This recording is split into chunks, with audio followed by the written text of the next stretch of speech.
This is Racing Across America with Seth Merrow.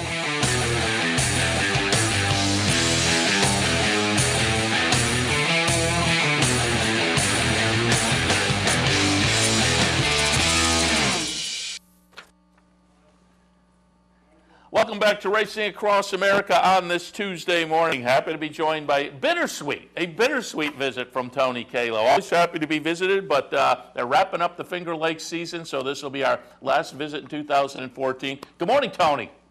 Morning, Seth. Happy to have you on board this morning. As I say, a bittersweet visit, however, as it will be the last one, but we certainly enjoy Finger Lakes racing.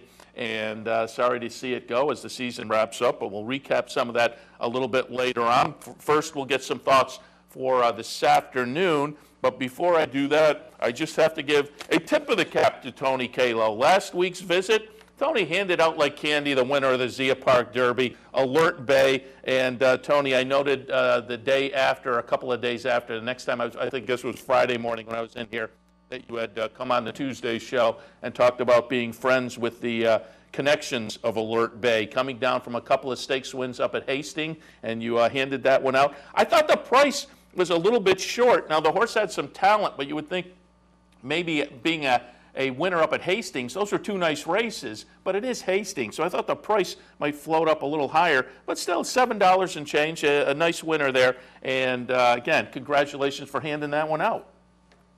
Hey, thanks, Seth. I gave out two other ones that ran up the track. We don't have to mention that, but I guess I just did. But the ROI was still positive. Yeah, Alert Bay, what a cool horse. Blaine Wright is a good buddy of mine. Mark Reinford and Blaine Wright, they grew up together in the Northwest.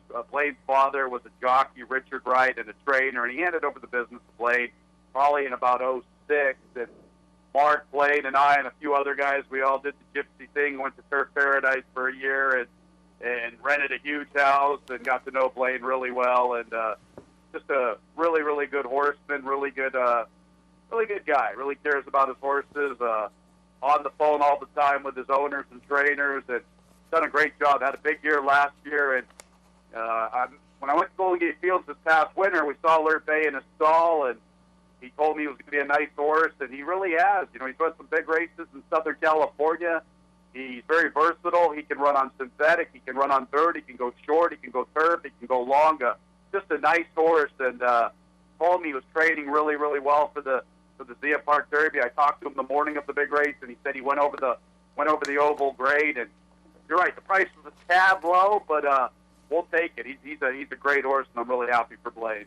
And is Blaine Northern California based, and is Alert Bay now headed back in that direction? Yeah, Blaine, basically, Blaine lets his father, Richard, and my buddy Mark, they kind of handle the business at Emerald, and Blaine tends to his business in Northern Cal, and Alert Bay will be heading back to Golden Gate Fields. That's where he's stabled, and he trains over the Cedar like Shared Belief, and just a nice horse. Going to be interesting to see what he's going to do with him.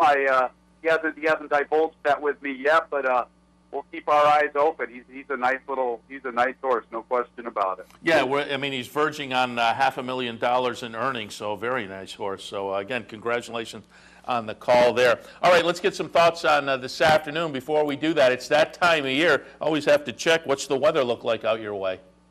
Yeah, I hear it's going to be kind of cold. I haven't really stepped out yet, but I can see it's sunny at my place. Once again, I'm 6 miles away from the racetrack, and a couple weeks ago when we canceled on the Tuesday, it was sunny here. I got to the racetrack, and I'm like, uh-oh. I forget about the career as a meteorologist, but it looks okay, but I think it's supposed to get cold, and I don't think it's going to get ugly until real late after the races. They're saying some wintry snow, frozen mix from 5 o'clock on, but I think we'll be okay for this afternoon. All right, and let's take a look at some of this afternoon's action. And what was the first race you wanted to look at today?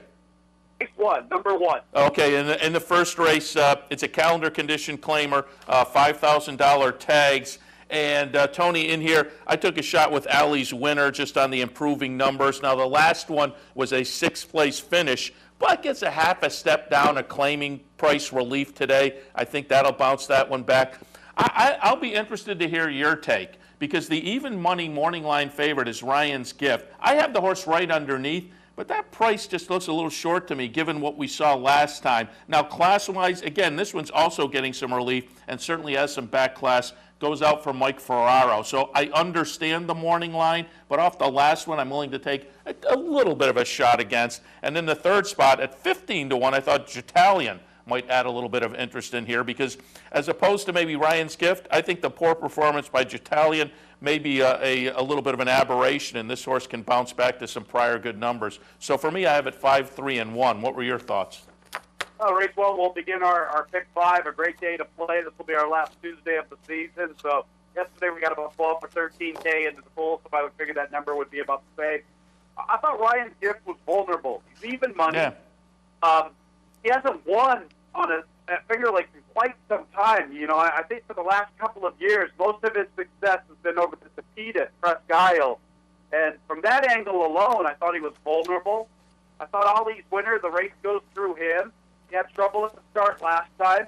That's a good group he ran against. Copper Forest, just a minute. Look who came back. Just a minute. Came back and soundly defeated Ryan's Gift. Allie's winner will be on the lead, and the race will go through him. It's a mile and 1/8. I see Davila slowing it down, and you got to come and get him. Could be a potential single, in my opinion. I'm going to take a stand with that. I'm going to try to beat Ryan's Gift. You know, you look at the company lines of Ryan's Gift, and boy, it looks really good. There's Fox Rules, our reigning 2014 Finger Lakes Horse of the Year. There's Rockstar Charlie, Frisky Warrior. Great company line. This horse is vulnerable. Hasn't won over the surface in quite some time, like I mentioned, and the price is way too low. The connections are on fire. Oh, yeah. My goodness. David Lopez and Michael Ferraro are on fire. They're winning everything of late. In fact, they beat me out of a pick 3 yesterday. Son of a gun, French Wine, who I really thought was out of form, and I tried to beat him with a City Stewart, and I got snapped at the wire. Pick 3 came back for $1.25 with French Wine as the favorite. Who knows what I was in store for? I think this horse is vulnerable. I'm going to single Allie's winner in my pick 5. If you're looking for a long shot play, Pocket's Image is a horse who should relish the real estate. He will be running on. He could complete the exacta or pose somewhat of an upset. But let's try to beat Ryan's Gift. We're not going to get a big number with Allie's winner, but boy, he's got the pace advantage. I think the race goes through him. Yeah, well, then we have a pretty similar mindset there. Again, Ryan's Gift, I think, as you say, on the connections could embarrass us here. But at that even money, just looks like one may be willing to take a shot against, and I had Allie's winner on top as well. All right, let's take a look out at the 5th today. Calendar condition claimer at the $5,000 level. I put Gabralicious on top. Just, I think, has a little bit of a numbers edge over the past few and gets a little extra class relief in here. Reddy's gets gold is interesting to me because the last 2 starts, last time and 3 starts back at the 5,000 level, just seems to show this one price-wise is back in the comfort zone. And then Northern Warrior at a little bit of a price just seems to be maybe be improving and could prove interesting. So in the 5th, I had it 7, 5, and 3. What were your thoughts? I'm going to flip-flop you up front, Seth. I like Ready Gets Gold. I thought this race came up very, very light from a pace standpoint. I see Westerday being on the front end, going from 5 to 6. I don't really think she has a chance to stick around, but she will definitely do most of the heavy lifting through the early stages. I see Ready Gets Gold getting a beautiful stocking trip like she did recently. She should get first run on Gabralicious, and I think she's the one to beat right back, looking for 2 in a row. 3 out of 4. She's my top selection. I will use Gabralicious. She's a player in this spot, no question about it. Look who she ran against. Wise Awake, a 30-time winner. Gabralicious has the ability to lay close, but I think if you look at the interior fractions of her recent sprint races, Ready Gets Gold should be in front of her. Ready Gets Gold's only a head off of a 46-1. It's like Gabralicious is a little bit farther back when they go 47 and change. I see Ready Gets Gold getting first run. You're looking for another late threat. What about the 2 Sowacha? You're going to turn back in distance. Yesterday, the first 3 races were won by turnbackers. Sowacha has the ability. She has some past class. I would use those 3 in my pick 5. Yeah, I do like cutback horses, so Sowacha is one that maybe I'll take another look at as putting in the mix.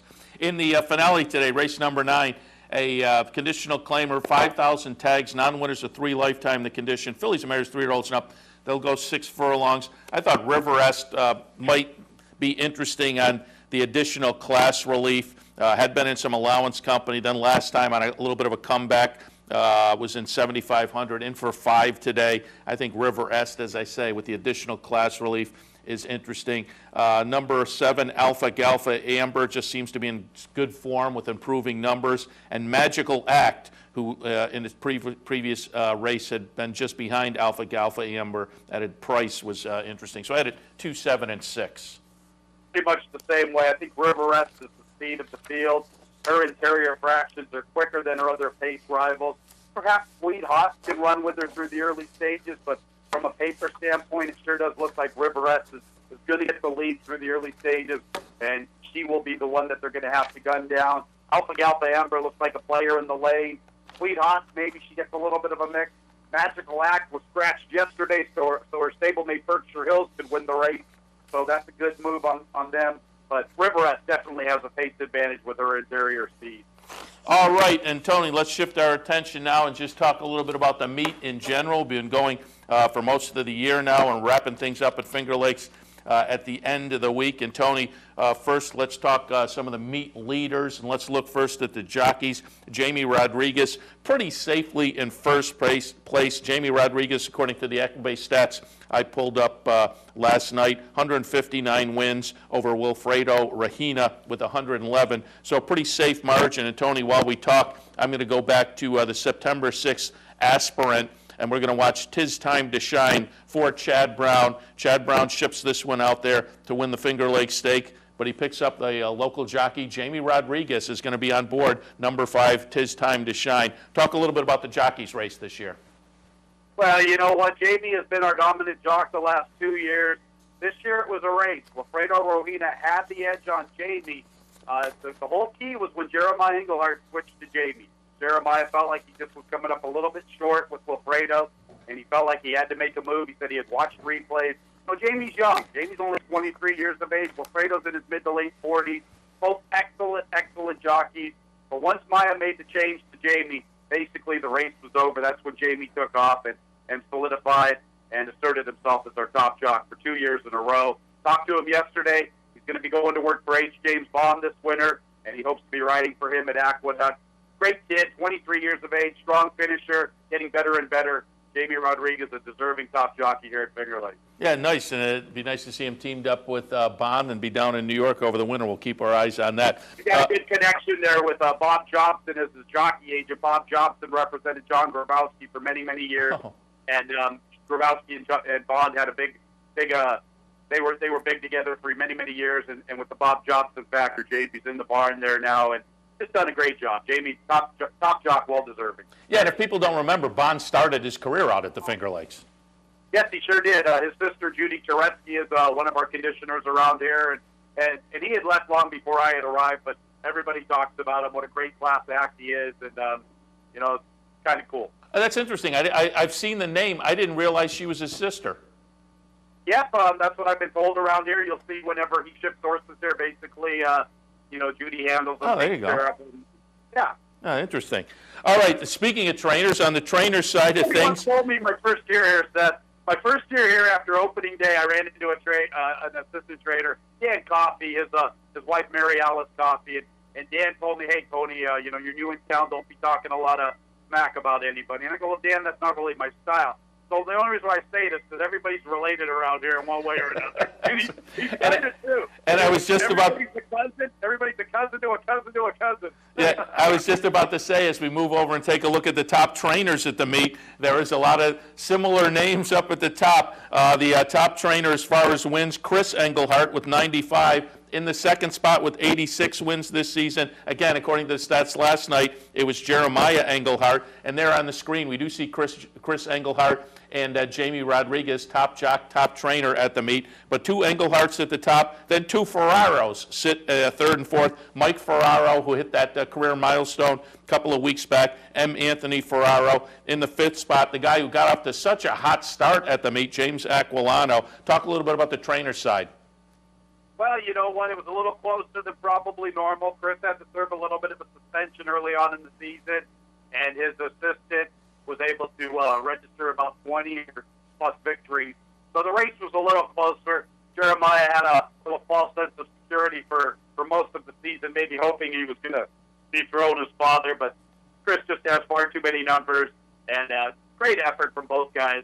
1-2 as as the Engleharts take it. And it's interesting that Chris's brother Steve is Jeremiah's top assistant here. When Jeremiah's in New York, Steve's handling a lot of the local business. So it's more of an Englehart clan than you can even imagine. And you also got to throw in Jeffrey Englehart, the youngest son, who's done a pretty good job. And then you got the Ferraros, of course.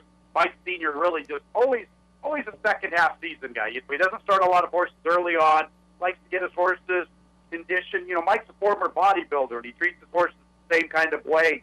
Nice and disciplined, a gradual progression, getting them ready for the races, and he's always a major player later in the season. So no surprises at all in the trainer standing. And so Mike Ferraro is M. Anthony Ferraro's dad? Mike Ferraro is M. Anthony's father, correct. So Mike Ferraro, the dad, M. Anthony, the son, and just looking over at the owner's standings, M. Anthony Ferraro is going to wind up to be the leading owner with 29 wins coming into today's card, according to the stats last night. Diamond in the Sky Racing with 25. So that could juggle up by the end of the meet, but in the in the owner's category, you had a week left and you got a four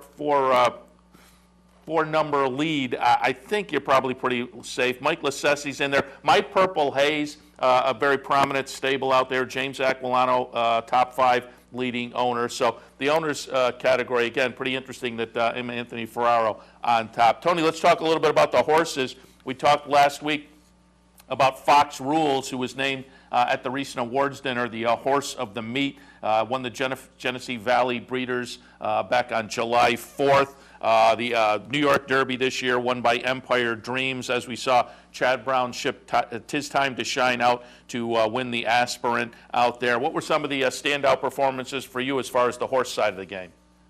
Well, I think you kind of mentioned them. That was a great Genesee Valley we had with Fox Rules hanging on to be a narrow winner.